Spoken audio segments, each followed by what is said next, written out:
प्रिय विद्यार्थियों नमस्कार। इससे पहले आपने फ्लेंडर इंटरेक्शन विधि को पढ़ा। Teaching and learning BEd first year Flanders interaction को हम कर रहे थे। फ्लेंडर्स इंटरेक्शन की 10 कैटेगरी आपने पढ़ी, 10 वर्ग आपने पढ़े, जो अध्यापक वार्ता, विद्यार्थी वार्ता और मौन या भ्रांति के माध्यम से आपने पढ़ा। फ्लेंडर इंटरेक्शन विश्लेषण की 3 प्रक्रियाएं जो हम अभी पढ़ने जा रहे हैं। सबसे पहले अंकन प्रणाली का यह कक्षा कक्ष में घटित होने वाले व्यवहारों, निरीक्षण व रिकॉर्डिंग या एनकोडिंग। दूसरा अंतःक्रिया मैट्रिक्स की व्याख्या तथा डिकोडिंग। और नंबर 3 अंतःक्रिया मैट्रिक्स की रचना। मोस्ट इम्पोर्टेंट, सबसे पहले अंकन प्रक्रिया क्या होती है। इस पद में कक्षा में विद्यार्थियों के साथ अंतःक्रिया करते हुए अध्यापक के सभी प्रकार के शाब्दिक व्यवहारों से संबंधित आंकड़ों को इकट्ठा किया जाता है। इस प्रक्रिया को एनकोडिंग कहते हैं।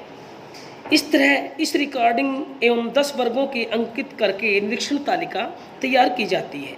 इसमें इन आंकड़ों को निरीक्षण एक स्थान पर बैठकर कक्षा की हर गतिविधि को अच्छी तरह से सुनकर या देखकर निरीक्षण करता है। यह प्रक्रिया निरीक्षण के द्वारा एक विशेष समय में संपन्न की जाती है।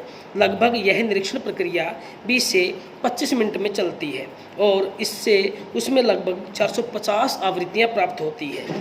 निरीक्षणकर्ता व्यवहार घटित घटनाओं को क्रमांक देकर क्रमबद्ध रूप से रखता है। इसके अंतर्गत हमें कुछ एक नियमों का पालन करना चाहिए, जिनके बारे में मैं बात करूंगा। नियम नंबर 1, निरीक्षणकर्ता को 10 वर्गों के लिए आधारित कोड नंबरों को अच्छी तरह से याद होना चाहिए। 10 नंबर कौन से, जैसे अध्यापक की स्वीकृति, प्रशंसा कराना, प्रोत्साहन करना, ये कौन से नंबर के ऊपर कौन कौन से वर्ग में आते हैं। 10 कैटेगरियाँ याद हो जानी चाहिए। दूसरा, निरीक्षण को कक्षा के आखिर में बैठकर अध्यापक के शिक्षण का निरीक्षण करना चाहिए। नंबर 3 नियम, हम नियम पढ़ रहे हैं। हर 3 सेकंड के बाद घटित व्यवहार के वर्ग क्रमांक को आलेख पत्र पर अंकित करना चाहिए। नंबर 4, यदि 3 सेकंड की अवधि में 1 से अधिक वर्गों के व्यवहार घटित होते हैं तो उन सभी वर्गों के क्रमांकों को अंकित करना चाहिए। नियम नंबर 5, 3 सेकंड के बाद यदि अध्यापक के व्यवहार में परिवर्तन नहीं होता तो निरीक्षक को दोबारा वर्ग क्रमांक लिखकर अंकित करना चाहिए। नंबर 6, निरीक्षक को कक्षीय व्यवहार का वर्गीकरण करते समय निष्पक्ष रहना चाहिए। निरीक्षण पूर्वग्रहों से मुक्त रहकर वस्तुनिष्ठ वर्गीकरण करना चाहिए।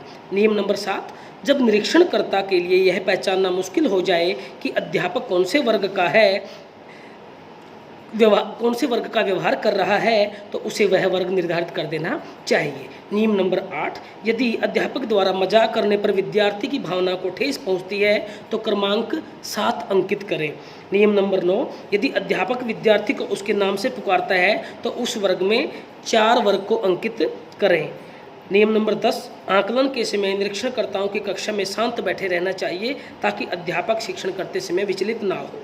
नियम नंबर 11, यदि अध्यापक द्वारा पूछे गए छोटे प्रश्न का उत्तर विद्यार्थी सामूहिक रूप से देते हैं तो वर्ग क्रमांक नंबर 8 अंकित करना चाहिए। नियम नंबर 12, यदि निरीक्षणकर्ता वर्ग क्रमांक 3 व 4 के आकलन करने की दुविधा या अस्पष्टता होने पर वर्ग क्रमांक 3 को अंकित करना चाहिए। यदि ठीक ऐसे ही क्रमांक 8 व 9 में अस्पष्टता हो तो वर्ग क्रमांक नंबर 9 अंकित करना चाहिए। अब पढ़ेंगे हम अंतःक्रिया मैट्रिक्स की रचना। जो डायग्राम बनाया जाता है वो डायग्राम आपको अच्छी तरीके से समझाने का प्रयास करूंगा। एनकोडिंग का कार्य करने के पश्चात प्राप्त आंकड़ों की मदद से अंतःक्रिया मैट्रिक्स की रचना की जाती है। उस अंतःक्रिया की मैट्रिक्स की रचना करने से पहले कुछ एक बातें जो ध्यानपूर्वक सुनने की हैं वो सुनिए। नंबर 1, मैट्रिक्स में 10 पंक्तियाँ 10 स्तंभ होते हैं। 10 पंक्तियाँ बाएं से दाएं और 10 स्तंभ ऊपर से नीचे की तरफ अंकित किए जाते हैं। इस विधि में प्रत्येक वर्ग क्रमांक को क्रमिक युग्म के रूप में अंकित किया जाता है। प्रत्येक क्रमिक युग्म में 2 वर्ग क्रमांक होते हैं। इसे दोबारा युग्म बनाने के काम में लाया जाता है, पहले वाले क्रमांक के साथ और दूसरा उसके बाद वाले क्रमांक के साथ। नंबर 3, युग्म में पहला क्रमांक पंक्ति का सूचक है और दूसरा युग्म स्तंभ का सूचक है, स्तंभ को अभिव्यक्त करता है जो ऊपर से नीचे होता है। आलेख पत्र के सभी वर्ग क्रमांकों को मैट्रिक्स में अंकित किया जाता है। क्रमिक युग्म बनाने के लिए प्राप्त आंकड़ों के प्रारंभ व अंत में दोनों प्रकार के 10 नंबर अंकित किए जाते हैं, इसलिए क्रमांक 10 को ऊपर से नीचे दोनों तरफ रखा जाता है। फिर युग्म के दोनों क्रमांक जिस कोष्ठ में मिलते हैं उसमें एक चिन्ह टैली लगाते हैं, जैसे युग्म 10 की 4वीं पंक्ति।